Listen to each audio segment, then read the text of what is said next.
Buongiorno e ben ritrovati con ore 13 come ogni mercoledì, puntuali a quest'ora. Oggi lo vedete per parlare di licenziamenti illegittimi, come difenderci, sono tutte le vertenze che possono essere legate al mondo del lavoro. Vi ricordiamo subito 0422 1626 798 per intervenire in diretta, fate pure le vostre domande. Saluto e ringrazio Antonio Ventura, buongiorno, ben trovato. Buongiorno. E Fabio Zamperla, ovviamente entrambi rappresentanti dell'ufficio Vertenza. Buongiorno, ben trovati. Buongiorno.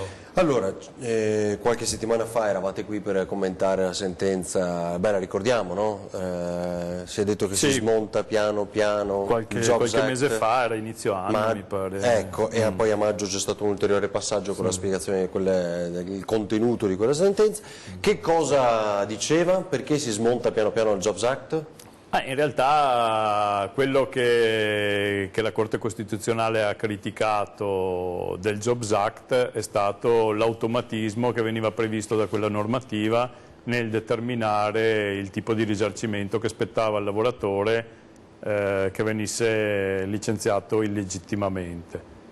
E quindi privando il giudice della possibilità e del potere che gli viene normalmente riconosciuto di adattare a caso per caso anche il risarcimento, tenendo conto cioè decide il giudice, non c'è uno schematismo, ecco, definiamo così, no? Questo esatto, quello... cioè, il giudice, comunque la norma dà le indicazioni su quali sono i parametri che deve utilizzare il giudice per quantificare il risarcimento, ad esempio l'anzianità di servizio, però anche altri, quindi i carichi di famiglia, il comportamento delle parti, le dimensioni dell'azienda, il numero di dipendenti, perché per fare un esempio banale, un licenziamento che ha delle connotazioni, come dire, offensive, il classico licenziamento per cui ti mando a casa dall'oggi al domani e faccio sparire dalla scrivania tutto il lavoro che stavi facendo, magari di fronte ai colleghi, oppure i colleghi da un giorno all'altro non ti vedono più in ufficio, e vieni licenziato tra virgolette come se fossi un ladro e magari non hai commesso niente di illecito. Questo tipo di licenziamento, insomma, se viene acclarato da un giudice che è illegittimo, tendenzialmente dà diritto a un risarcimento di tipo diverso e maggiore rispetto a un licenziamento fatto con modalità molto, tra virgolette, più civili, insomma. Certo. Fabio Zapparla? No, mentre la norma precedentemente, insomma, prima di questa sentenza, era molto rigida, stabiliva il risarcimento in base all'anzianità di servizio, quindi in base agli anni in cui un lavoratore era alle dipendenze dell'azienda avrebbe ottenuto un risarcimento diverso e non in base appunto alle modalità in cui si sarebbe comunicato il licenziamento, alle modalità, alla dimensione dell'azienda, perché anche la dimensione dell'azienda è importante. Una cosa è il licenziamento di un'azienda con decine di dipendenti, altra cosa è l'azienda che ha magari 15 dipendenti al limite tra, insomma, quel famoso soglia per il quale prima si applicava l'articolo 18 e quindi un'azienda con molti più dipendenti ha modalità diverse per tutelare il posto di lavoro. Per esempio può provare a reimpiegare un dipendente nei casi di licenziamento per giustificato motivo oggettivo, cioè la classica crisi aziendale o la riorganizzazione aziendale. Un'azienda con centinaia di dipendenti può valutare se ha le modalità per reimpiegarlo, cosa che magari l'aziendina di 15-16 dipendenti non ha, quindi il giudice in questo caso può tener conto anche di questo. Con il Jobs Act così come era applicato, reintegro però, cioè qualora si parli di reintegro. No, ma anche nel caso di risarcimento, nel senso che anche nel caso di risarcimento, nel senso che se il giudice può essere non monetario, definiamo così, non economico, non monetario, ma con... Beh, ci sono due forme di tutela, c'è la cosiddetta tutela reale e la tutela invece obbligatoria. La tutela reale è quella che prevede in caso di condanna nei confronti dell'azienda anche la reintegra del lavoratore, e sono per esempio i casi di licenziamento ritorsivo o discriminatorio, o i casi in cui ci sia appunto la possibilità di tutelare il posto di lavoro, tipo se il contratto collettivo prevede un'altra sanzione in caso di un comportamento illegittimo da parte del lavoratore. E in questi casi appunto è prevista questa tutela più forte che si chiama tutela reale. Nei casi invece della tutela obbligatoria, anche nei casi in cui il giudice dichiari l'illegittimità del licenziamento, condanna l'azienda solamente al pagamento di un risarcimento. Col Jobs Act questo risarcimento era come dire, predefinito in base appunto all'anzianità di servizio. Prima del Jobs Act e adesso, a seguito della sentenza della Corte Costituzionale, non è più predefinito, è all'interno di una forbice che va da un minimo di attualmente 6 mensilità fino a un massimo di 36, prima era un minimo di 4 fino a un massimo di 24, forbice all'interno della quale il giudice poteva valutare liberamente, in base a quello che si è detto fino a un attimo fa, poteva valutare liberamente la quantificazione del risarcimento. Quindi in certi casi comunque c'era un range. C'era un range. Diciamo, intervento normativo Jobs Act, c'era un range all'interno del quale stabiliva il range c'era anche prima comunque, con no? la legge Fornero. Diciamo che i passaggi sono stati il vecchio articolo 18 che prevedeva nella maggior parte dei casi la reintegra e il risarcimento del danno effettivo che il lavoratore subiva, che era determinato dalle retribuzioni che aveva perso dal momento del licenziamento fino al momento in cui il giudice ordinava la reintegra. Questa è la vecchia tutela, ovviamente sempre per aziende con più di 15 dipendenti, però diciamo, è il vecchio articolo 18 storico dal 1970 fino all'intervento della Fornero. La Fornero fa un primo intervento che è soprattutto quello di limitare i casi di reintegra, mentre prima il licenziamento illegittimo dava diritto alla reintegra e poi eventualmente il lavoratore poteva optare per un risarcimento ulteriore, cioè prima, ripeto, dava diritto alla reintegra e al pagamento delle retribuzioni che il lavoratore aveva perso. Se rinunciava alla reintegra aveva un ulteriore indennizzo, diciamo così, perché rinunciava al posto di lavoro. Poi subentra la Fornero e dice ma non tutti i casi sono meritevoli di reintegra, e quindi mette un primo, come dire, stop alle reintegra nel posto di lavoro. E prevede, aiutami su questo Fabio, prevedeva un risarcimento in caso di licenziamento illegittimo, appunto, che andava da un minimo di 4 mensilità a un massimo di 24 mensilità. Poi c'erano dei casi specifici per i licenziamenti legati a vizi formali, ma insomma... Sì, quindi tendenzialmente reintegro, e nei casi in cui non c'era il reintegro il risarcimento che veniva quantificato dal giudice tra le 4 e le 24. Allora, telefonate da casa, vediamo chi c'è in linea. Pronto, buongiorno. Buongiorno, un saluto a lei e ai suoi ospiti. Buongiorno. Senta, io volevo chiedere una cosa, sono da Udine, no? Sì.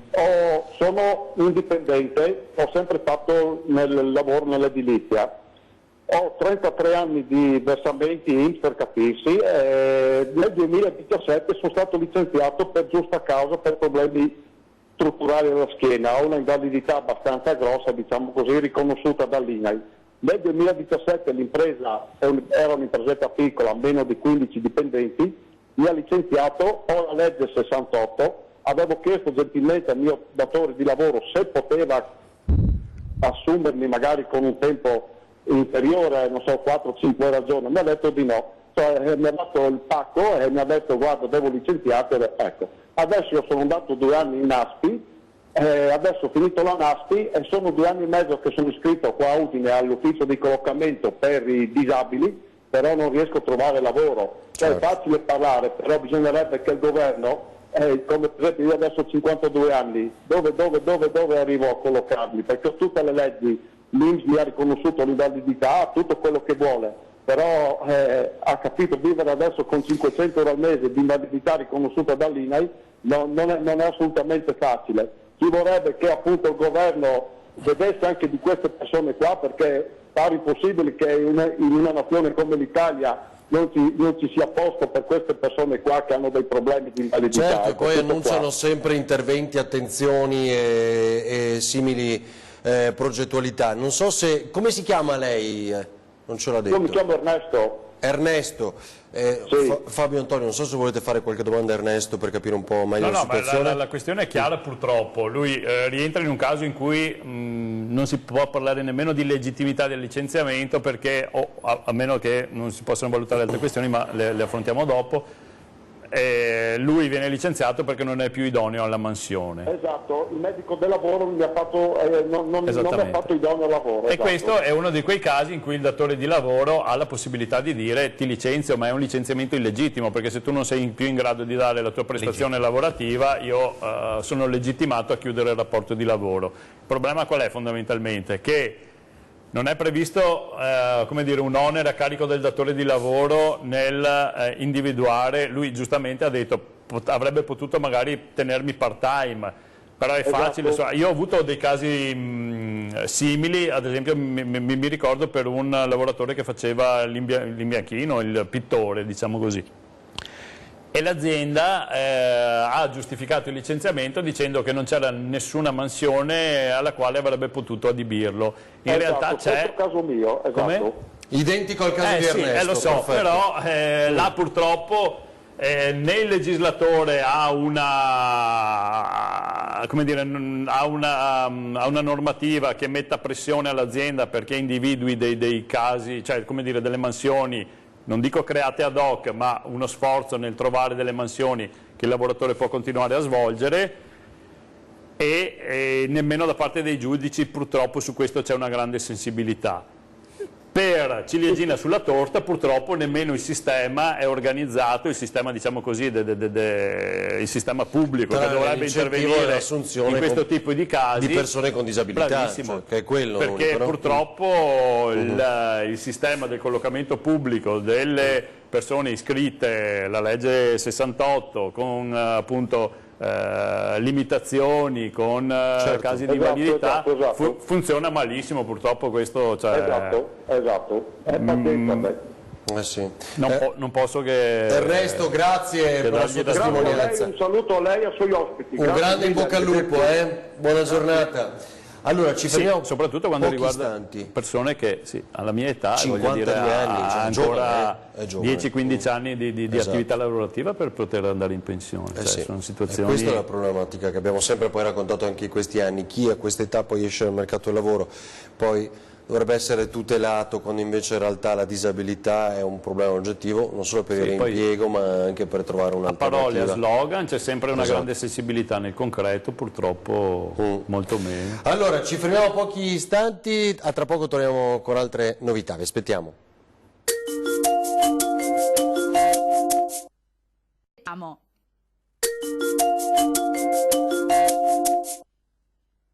Sì? Allora, torniamo in diretta con i nostri rappresentanti dell'ufficio vertenze della CGIL. CGIL risponde, quindi ricordatevi 0422 1626 798, così come abbiamo sentito l'intervento telefonico di poco fa di Ernesto da Udine, un caso particolare, ce ne sono tantissimi, quindi se volete anche raccontarli e fare domande ai nostri ospiti. Sì, no, dicevamo di... No, prima di arrivare al licenziamento legittimo, avevo chiesto durante la pubblicità a Fabio Antonio di pensare a uno di questi casi assurdi che avete affrontato in questi anni. Continuate a pensarci. Antonio, cosa volevi dire? No, mi volevo ricollegare a questo, però partendo dalla distinzione, perché i casi assurdi poi purtroppo...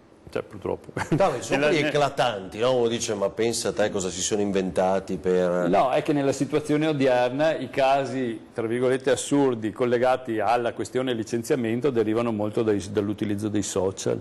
Noi siamo andati, proprio io e Fabio, a un corso... Quindi adeguandosi i tempi, cioè intendi l'utilizzo del social che fa il dipendente... non so se in trasmissione, credo anche nella vostra rete, comunque sul giornale, un paio d'anni fa era successo del lavoratore che aveva fatto dei piccoli videoclip facendo la parodia della pubblicità dell'azienda. Avevano riscosso anche un certo successo perché era bravino, diciamo così, è una grossa catena di ristorazione. Non mica su di noi, io credo fosse No, capitato a noi. avrete trattato anche voi la questione perché sì, aveva okay. avuto una certa rilevanza anche a livello nazionale, qualche articoletto sulla Repubblica, su altri giornali ed nazionali. era un dipendente dell'azienda che quindi ironizzava.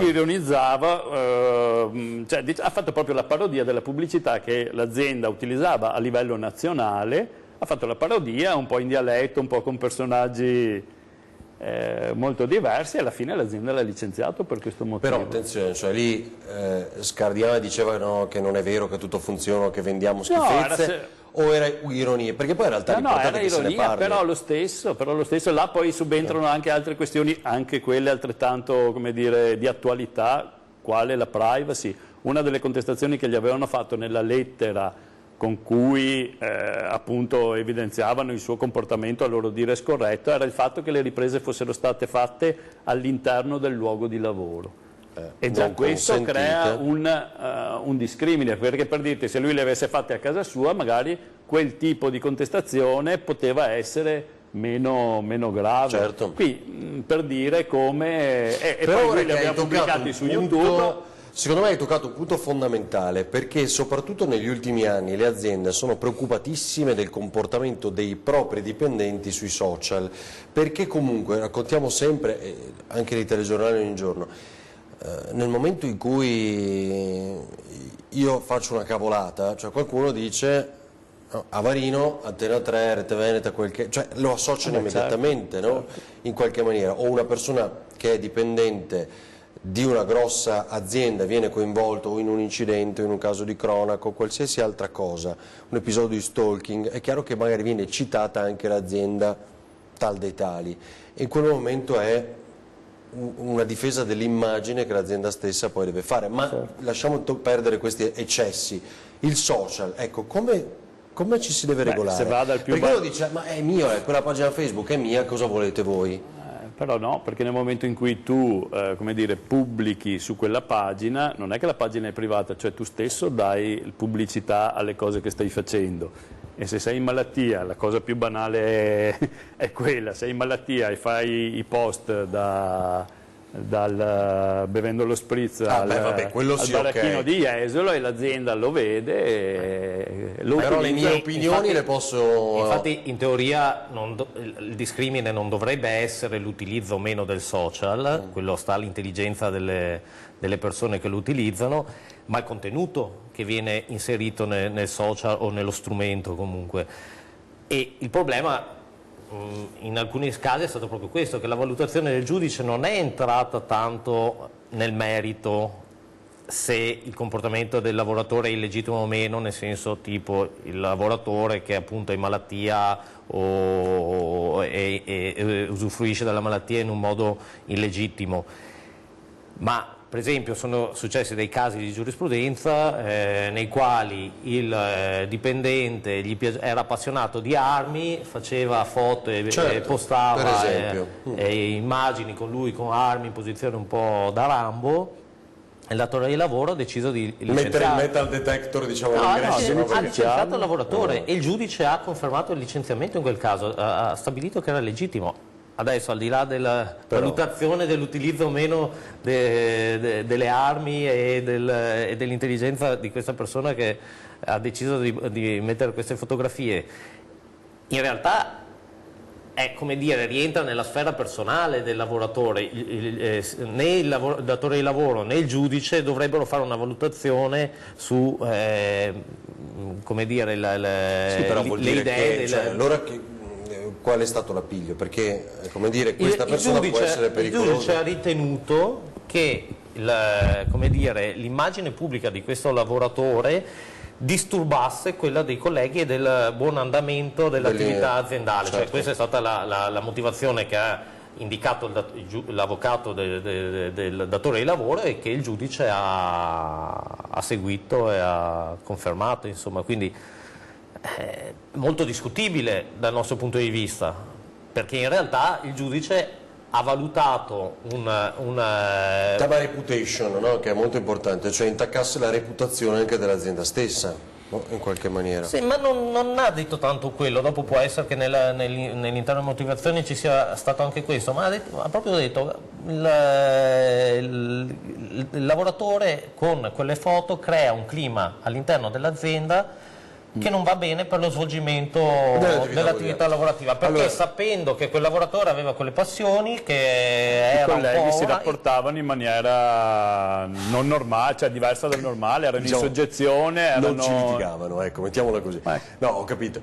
Però adesso, al di là dell'ironia, è importantissimo questo tema qui, non va sottovalutato, perché secondo me molte cose del vostro lavoro probabilmente riguardano questo, perché ricordatevi che i social ormai, cioè, quando si va ad assumere una persona, la prima cosa che si fa, si va a vedere infatti il consiglio le è quello foto, di le cose, questo non c'ha molta voglia, la sfera personale, perché effettivamente una volta che si posta, che si utilizzano gli strumenti pubblici, diventano automaticamente di interesse pubblico, quindi effettivamente una delle prime cose che fa il datore di lavoro dopo che ha fatto il colloquio va a vedere il lavoratore, quali sono le sue passioni, quali sono i suoi interessi. Del colloquio, prima arriva il curriculum, se lo si chiama, si guarda però la pagina Facebook. È che non è un'attività illecita, perché siamo noi stessi che gli forniamo, appunto, esponendo così la nostra vita privata al pubblico, gli forniamo gli elementi per fare una valutazione.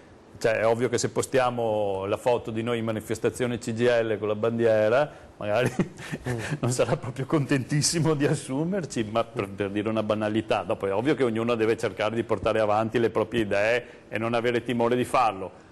Però adesso, al di là della battuta che ho fatto... Ma in teoria un'assunzione mancata per questo motivo sarebbe illegittima. Come fai a spiegare che... Appunto, però... Cioè al colloquio ti dovrebbe dire: ma ti ho visto con le bandiere della CGIL, quindi non sei la persona per noi. Non sei la persona per noi. Cioè, a quel punto se lo si può registrare, esattamente, si può innescare. Beh, insomma, adesso sembra che stiamo parlando, ma in realtà vi raccontiamo tante cose, no? Anche di come di casi particolari e reali. Allora ci faremo ancora pochi istanti, torniamo a parlare di licenziamenti illegittimi e di altri casi simili. Tra poco.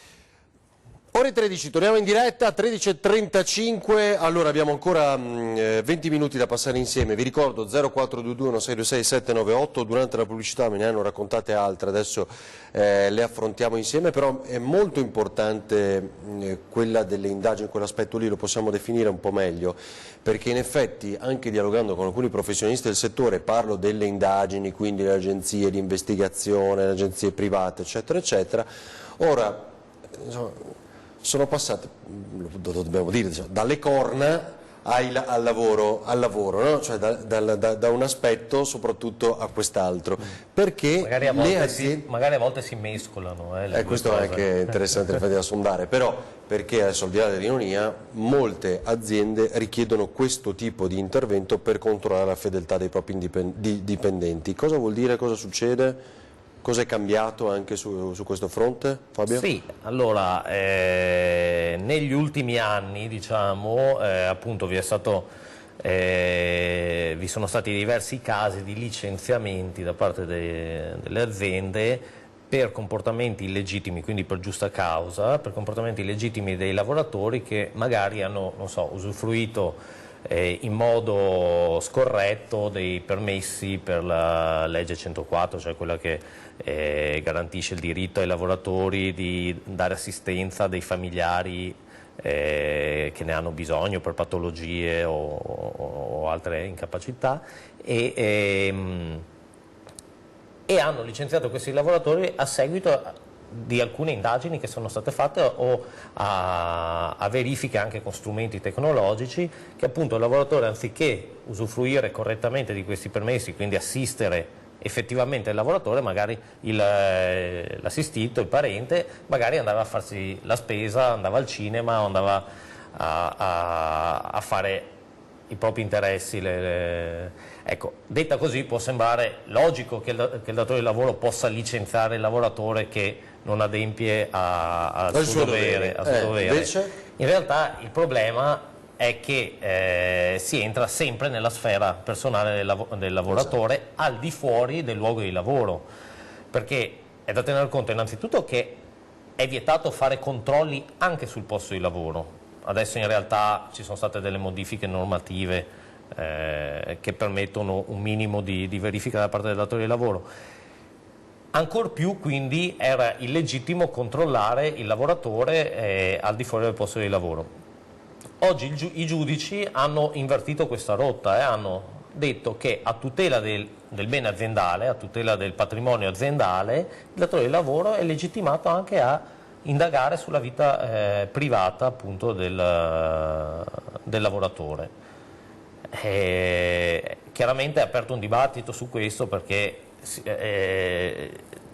gli interessi in gioco sono diversi, non è solo il posto di lavoro, ma si parla di privacy, si parla di libertà di effetti personale, sulla vita privata. Sì, di effetti sulla vita privata, perché dopo chiaramente, ritornando a quello che si diceva prima, le indagini possono essere fatte un po' su tutte, quindi si può trovare una scusante, diciamo, per licenziare. Ecco, è questo che io volevo dire, cioè l'eccesso non rischia poi di diventare uno spionaggio in qualche maniera del proprio dipendente, un controllo al di là rischia di dell'extra? diventarlo, ma i giudici sembrano orientati a giustificare questo comportamento proprio a tutela del patrimonio aziendale, che è considerato comunque un bene e un interesse di valore costituzionale, quindi che in qualche modo il datore di lavoro può tutelare. È da capire a discapito di cosa può tutelarlo, perché in questo caso lo tutela a discapito appunto della privacy, di interessi, di diritti individuali, insomma. Però tu ci hai spiegato prima che la tutela dell'azienda, cioè del bene aziendale, del prosieguo, il futuro, quello è superiore alla libertà del singolo, del dipendente? Al diritto individuale del sindaco, della propria privacy, della libertà di non essere, come dire, seguito, controllato e spiato, cosa che appare un diritto, insomma, sacrosanto, certo, soprattutto adesso che si parla. Allora, Antonio Ventura, quando è legittimo un licenziamento?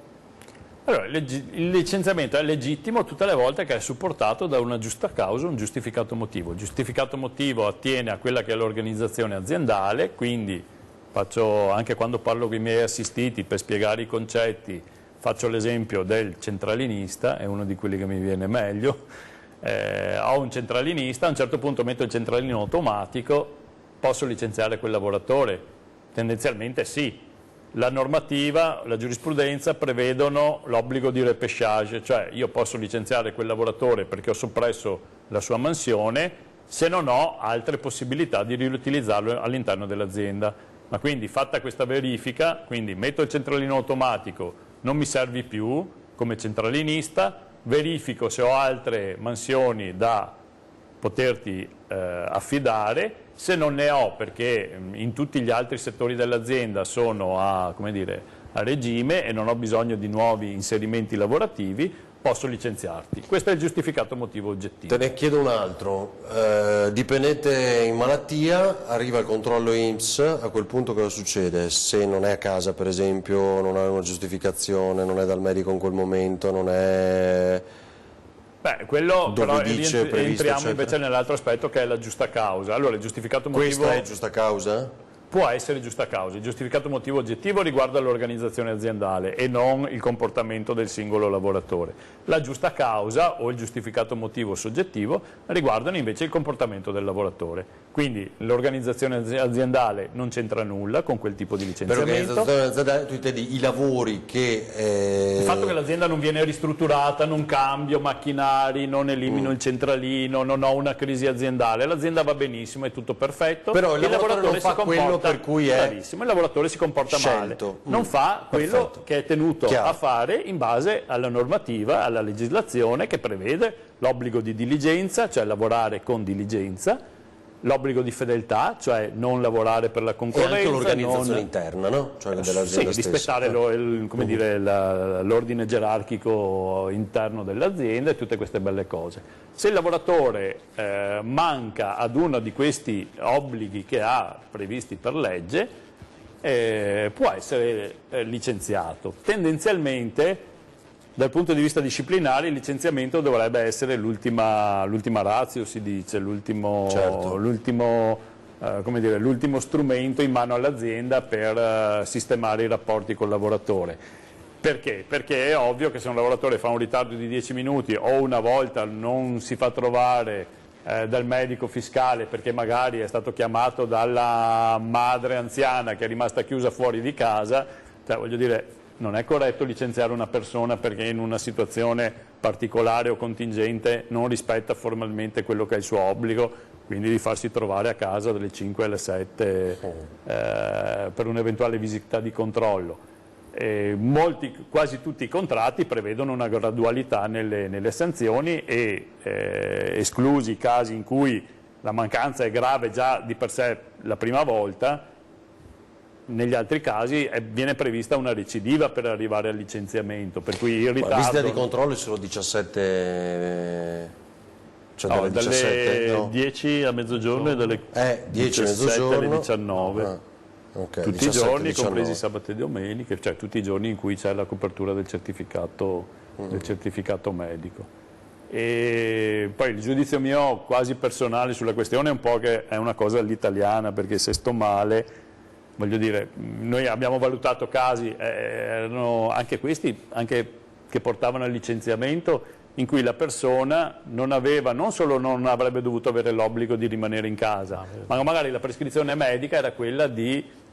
Stare all'aria aperta, tipo.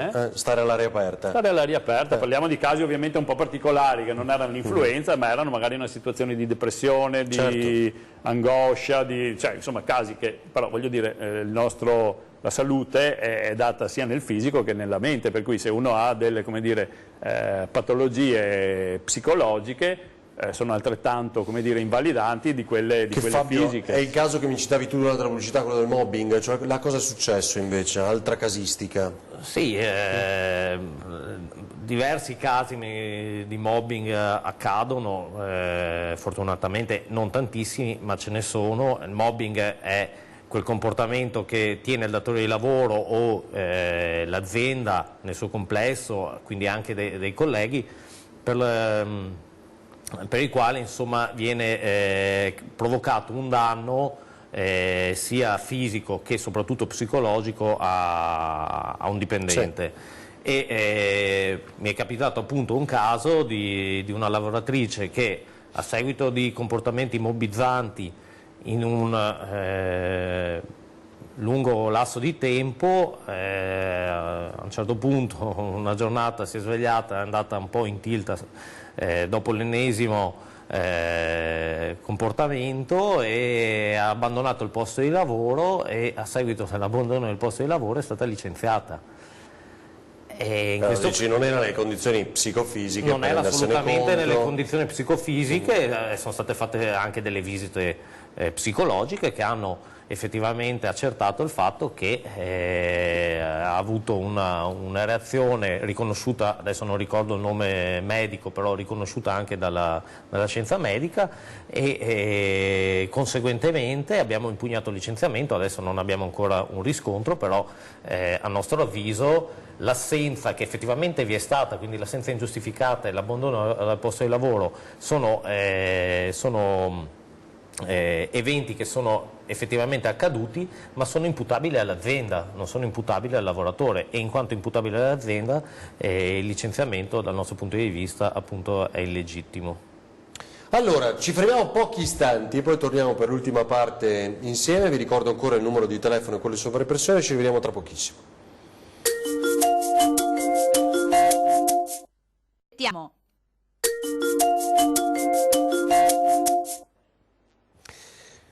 Ore 13, 0422 1626 798, ve lo ricordo ancora, ultima parte insieme. Dunque, Antonio, tu volevi sottolineare, perché poi infatti era una domanda che ti volevo fare, come di fatto forse dagli anni 70 a oggi sia cambiato un po' questo equilibrio, si sia spostato Sì, si è l'asse, passati, no? Quindi... provando a riassumere, si è passati da una, come dire, da una posizione di giurisprudenziale massima tutela del lavoratore a... ma più che massima tutela, una netta distinzione che veniva operata inizialmente dallo Statuto dei lavoratori e poi dai giudici che si sono trovati a pronunciarsi su casi concreti, una netta distinzione tra l'attività lavorativa e la vita privata, per cui era difficile che le azioni commesse durante la vita privata avessero un'effettiva incidenza sull'attività lavorativa, tranne casi particolari, cioè voglio dire il direttore di banca che viene condannato per truffa, è ovvio che quel tipo di attività extra lavorativa incide anche su quella lavorativa e la banca lo licenzia perché non può tenersi un direttore che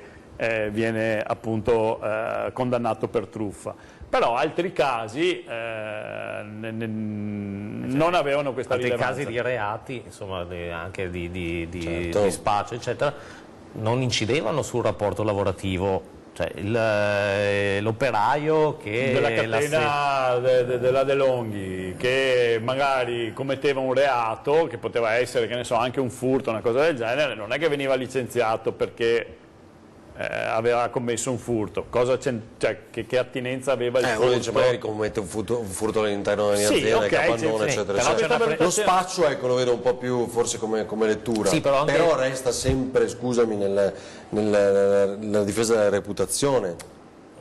Ma perché, allora, a parte che c'è una presunzione in quello che dici te che dato che ha commesso un reato, furto fuori, certo, lo può commettere anche qui, no? Chiaro, anche qui sarebbe di per sé certo, illegittimo. Però in realtà la difesa diciamo così, dell'azienda non è tanto data dal fatto che licenzia un lavoratore, ma è data dal fatto che viene resa pubblica la notizia. Quindi dove sta la responsabilità?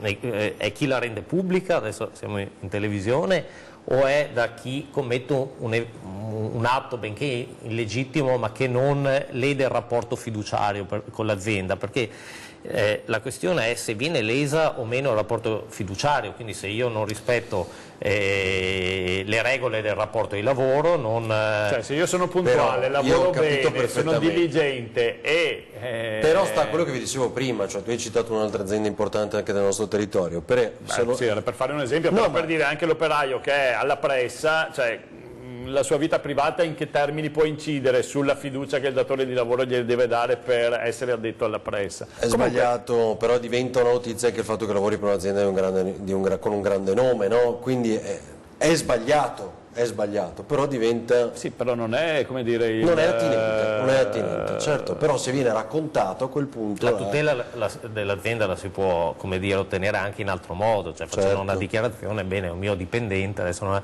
un mio dipendente, ma cosa c'entro io come azienda, semplificando. Che succedono queste cose anche se non c'è una pubblicità rispetto all'azienda, cioè voglio dire, l'operaio che viene licenziato perché ha commesso il fatto, non perché quel fatto necessariamente diventa pubblico. Perché sarebbe illegittimo poi dichiararlo così, sarebbe di per sé illegittimo. Cioè, voglio dire, se tu venissi condannato per un reato, è ovvio, tu sei come dire, la faccia di Antenna 3 assieme ai tuoi colleghi che sono qui, ma il cameraman che è dietro la macchina e nessuno lo conosce, nessuno lo vede, se commette un reato e viene condannato e non si sa che è un dipendente di Antenna 3, perché Antenna 3 dovrebbe licenziarlo? Certo. Cioè, capisci? O il reato che lui ha commesso è attinente in qualche maniera al lavoro e può far presumere che lui non lavori bene, se no dovrebbe esserci una netta distinzione. Perché ha un ruolo più importante e fondamentale a volte di noi, quindi... Sì, indubbiamente, allora, però... l'altra cosa che volevo, quindi lo spostamento, diciamo, di questo equilibrio che avevamo detto, cosa fare nel momento in cui c'è un licenziamento? Questo non l'abbiamo ricordato, dobbiamo farlo... Sì, la prima cosa che noi consigliamo di fare è, senza farsi grosse illusioni, cioè, come dicevamo all'inizio, non tutti i licenziamenti sono illegittimi, ci sono quelli legittimi e quelli illegittimi. Quindi non è che uno di per sé, perché viene licenziato, ha diritto a un risarcimento, però è corretto fare una valutazione, perché alcune volte uno considera valido un licenziamento che magari nei fatti non lo è. Quindi il primo consiglio è sempre quello di rivolgersi. Il caso della ragazza del mobbing rientra proprio in queste caratteristiche. Questa ragazza è venuta da noi per quanto riguarda il mobbing in sé, portandomi anche la lettera di licenziamento, e noi abbiamo valutato che c'era un profilo di illegittimità anche nel licenziamento, ma lei non l'aveva minimamente fatta era questa convinta che fosse valutazione. corretto, sono stata assente e quindi il licenziamento ci sta. Invece, facendo un approfondimento alle valutazioni che ha spiegato prima Fabio, si va a contrastare anche quel tipo di licenziamento. Chiaro, quindi questo è intanto il primo consiglio. Quindi la prima valutazione se accade va una cosa del fatta. genere, Esatto. rivolgetevi a qualcuno. Certo. E il secondo consiglio è dettato dai termini previsti dalla legge, è di farlo in maniera velocissima, perché dal momento in cui si riceve la lettera e, come dire, pongo l'attenzione sul ricevere la lettera, non di quando si cessa il rapporto di lavoro, perché poi in molte volte c'è anche il preavviso, per cui se io ricevo oggi la lettera di licenziamento che mi dice fra 3 mesi termini il rapporto di lavoro. Sì, non devo andare fra 3 mesi, non deve devo andare venire fra 3 adesso mesi, perché i termini voi. che la Certo. legge prevede per contestare l'eventuale licenziamento sono 60 giorni e non sono pochissimi, ma sicuramente non sono tanti. 60 Quindi sono giorni i 60 giorni dal momento in cui ricevo la lettera. da cui ricevo la lettera, esatto. Per cui uno che ha un preavviso di 3 mesi, per assurdo, si aspetta di cessare il rapporto di lavoro, quando viene da me a fare la verifica è già fuori termine. Ed è un termine, come dire, inossidabile, nel senso che sono rarissimi i casi in cui si riesce lo stesso a fare qualcosa trascorsi 60 giorni. Cioè o si interviene prima che siano decorsi questi famosi 60 giorni dal ricevimento della lettera, o se no poi non c'è più nulla da fare rispetto al licenziamento. È un termine di decadenza che giuridicamente vuol dire mettere, una volta superato quel termine, vuol dire mettere una pietra tombale per il quale, salvo sopra la questione, vizi di altra natura, non si può proprio più far nulla. Vediamo che succede. Ecco, ascoltami Fabio, l'ultima cosa che dobbiamo dire invece, pochi istanti ancora prima di chiudere, cosa ci siamo dimenticati di tutto questo?